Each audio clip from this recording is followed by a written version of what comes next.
This is a big deal. The world financial system on the verge of total collapse, which we are all struggling with all over around the world.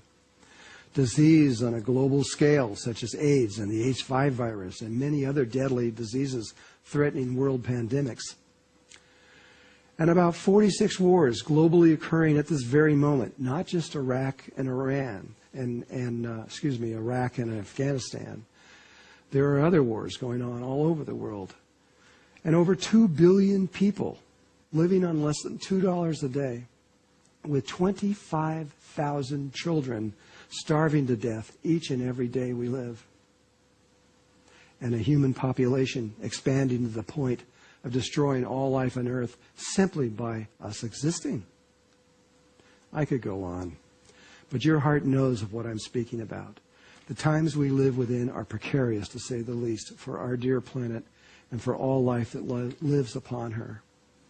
According to the Maya, all of this chaos was predicted long ago, for we are approaching the end of a very long cycle of time. And when this cycle ends, this chaos always happens. It's part of the cycle of life. It is natural. But the Maya predict that this chaos we are now experiencing is just beginning, that something much greater than anything we are now experiencing is about to appear on Earth.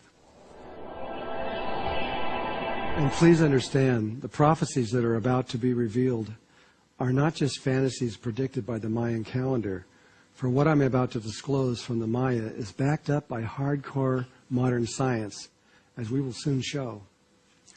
Once you understand the situation that we are all in, it's time we all listen to what is coming and prepare inwardly. It is not a time to continue to live as though everything is normal, for it is not. And normal, as we now know it, if the Maya are correct, is never going to return again in our lifetime ever. But what replaces the normal reality is far, far greater.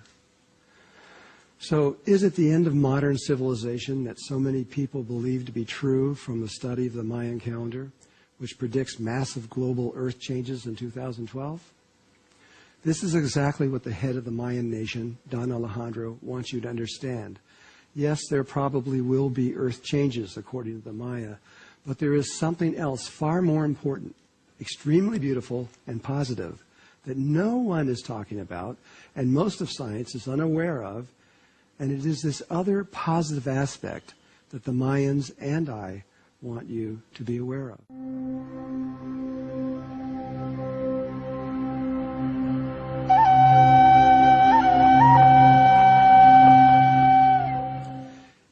If this end of this cycle is a human disaster or a blessing for all of humanity, it will depend on humankind, as it was explained to me by not only the Maya, but many other tribes. At a time like this one, where obviously a page in history is being turned and civilization is in crisis, everything depends upon how humanity assimilates all of its known experience, knowledge, and wisdom into a body of awareness that leads humanity into the future. If this future experience is sustainable, then we survive. If it isn't, then we go the way of the dinosaurs and become extinct. It's up to us. We have the power to change our future now. In fact, the here and now is the only place and time possible to make this change. We spoke about this higher consciousness that the Mayans spoke about, and there is a very important understanding or secret, really, to how the trigger that makes this work. And I could put this into a sentence, but the sentence isn't understood by most people when I say it, but I'm going to say it anyway, and then I'll come back and explain it more in just a moment. But the secret to how this leap in consciousness is acquired, it has to do with this, that human consciousness, combining the awareness of the ancient world with the awareness of the modern world, creates a new and more evolved human consciousness for both worlds. This is, simply put, we live in two worlds that are separate from each other, the ancient world and the modern world, and we live side by side. But at the same time, these two worlds need each other. They need to understand each other and to absorb each other's knowledge and their wisdom. Or neither of these two worlds will be able to move upwards into a higher consciousness. It requires cooperation. The ancient world is ready to move now. Most of the tribes of the entire world, they're completely in place. But the modern world has still not understood the need for its ancestors, which is the ancient world. Why are our ancestors important to our survival? And further, why is our survival important to our ancestors? In this modern world, most of us live in a synthetic reality. And by synthetic, I mean this: separate from nature in our houses and our cars, with technology shielding us from the outside world and the perils of nature.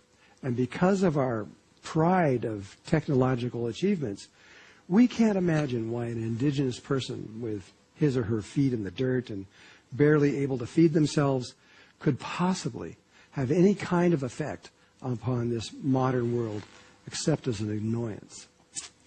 So let me explain why the Mayan and other tribes are so important to humanity for our very existence. And if you allow this understanding to birth within yourself, then we will go on into the hidden world of the Mayan people, where they will begin to reveal their way of life and their wisdom.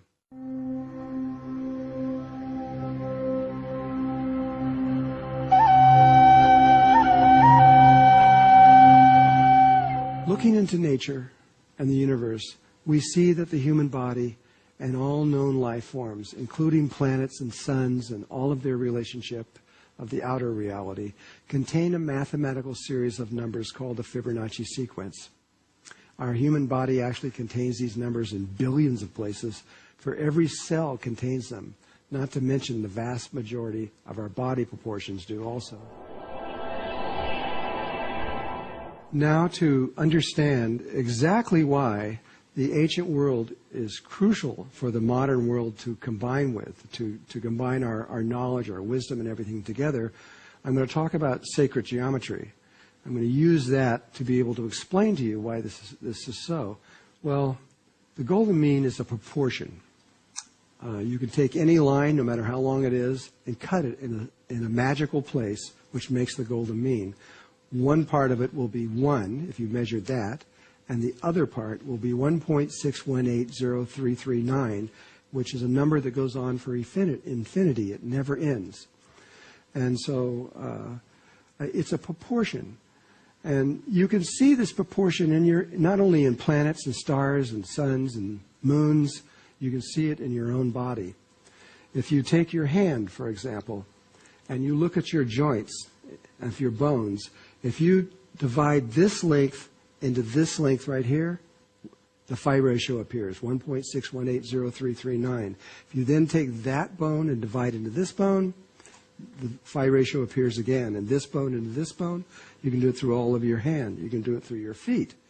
If you take this hand here and measure that length by your arm bone, there's the golden mean. If you take this one by this one, the golden mean appears again. If you take your foot and divide it by this one, it keeps going. Throughout your body, you're going to find the golden mean in literally billions of places, because every single cell in your body has the golden mean in it. And so obviously, the golden mean is very important to creation. It's probably one of the most important proportions of all the other possibilities of mathematics that there are. But life, you and me, we don't know how to do this. We don't know how to make the golden mean. In fact, I don't believe the golden mean exists anywhere in the universe, anywhere. It's only this idea, this ideal proportion, but it doesn't actually